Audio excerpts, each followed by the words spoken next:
Welcome to the WION podcast, where we explore fascinating stories and ideas from various fields. In this episode, we uncover a dangerous escalation as Donald Trump issues a 48-hour ultimatum to Iran over the Strait of Hormuz, warning of total decimation if it is not reopened, raising fears of a wider war with massive global consequences. The standoff over the Strait of Hormuz has sharply intensified following a direct ultimatum from Washington. He did not comment on Iran's response to the ultimatum and instead reiterated that it would lead to Iran's total decimation if Tehran did not comply with his ultimatum. Speaking to Israel's Channel 13, the POTUS said, "You're gonna find out soon. It's gonna be very good."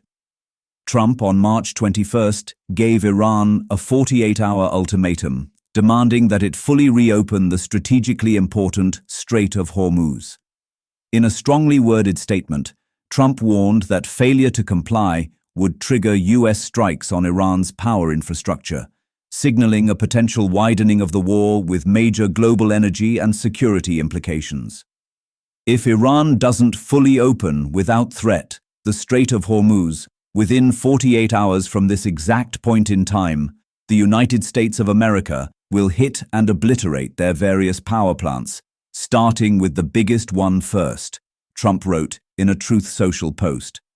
In another post, he claimed, "The United States has blown Iran off of the map. Their leadership is gone. Their Navy and Air Force are dead. They have absolutely no defense, and they want to make a deal. I don't. We are weeks ahead of schedule." In its first response after US President Donald Trump's threat, Iran's military on March 22nd renewed threats against the region's infrastructure. Following previous warnings, if Iran's fuel and energy infrastructure is violated by the enemy, all energy, information technology, and desalination infrastructure belonging to the US and the regime in the region will be targeted. The Iranian military's operational command, Qatam al-Anbiya, said in a statement carried by Fars news agency. In another statement, Qatam al-Anbiya said, "If the United States' threats regarding Iran's power plants are carried out, the Strait of Hormuz will be completely closed, and it will not be reopened until our destroyed power plants are rebuilt," it said. Iran's parliament speaker, Mohammad Bagher Ghalibaf, said that if power plants are hit, then infrastructure as well as energy and oil infrastructure across the entire region will be considered legitimate targets and will be irreversibly destroyed. Iranian President Masoud Pezeshkian said that threats against Iran only strengthen our unity. "The illusion of erasing Iran from the map shows desperation against the will of a history-making nation," Pezeshkian posted on X. "Threats and terror only strengthen our unity. The Strait of Hormuz is open to all except those who violate our soil. We firmly confront delirious threats on the battlefield," he added. The Strait of Hormuz, a critical route for global energy shipments, has become increasingly volatile as Iran is targeting vessels passing through without its consent, and the US calls on allies to help secure the passage. Meanwhile, as Trump expressed his anger towards NATO, the alliance's Secretary General Mark Rutte said that he is absolutely convinced that the alliance will be able to reopen the Strait of Hormuz. European allies and partners all over the world have used the last couple of weeks to make sure that we come together. They start planning to see what we can do collectively as allies, as partners of the United States, he said.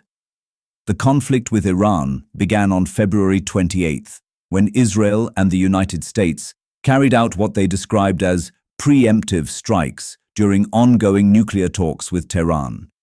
The situation escalated rapidly after Iran's supreme leader, Ayatollah Ali Khamenei, was killed the following day.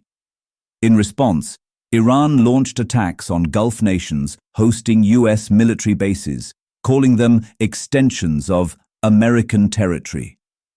Tehran also fired missiles and drones at Israel and firmly rejected any further negotiations with Washington, accusing it of betrayal during nuclear discussions.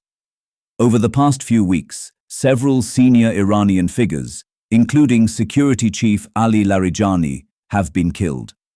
Iran has since named Mojtaba Khamenei as the new supreme leader. On the diplomatic front, Donald Trump has dismissed the possibility of talks despite claiming victory, while Iran has also refused ceasefire negotiations. Meanwhile, global energy markets are under strain, with disruptions to oil supplies causing widespread concern. The Strait of Hormuz, a critical route for global energy shipments, has become increasingly volatile as Iran targets vessels passing through without its consent, and the US calls on allies to help secure the passage. Thanks for tuning into this incredible story. If this episode resonated with you, don't forget to hit the like and subscribe button for more captivating stories to come. Stay tuned.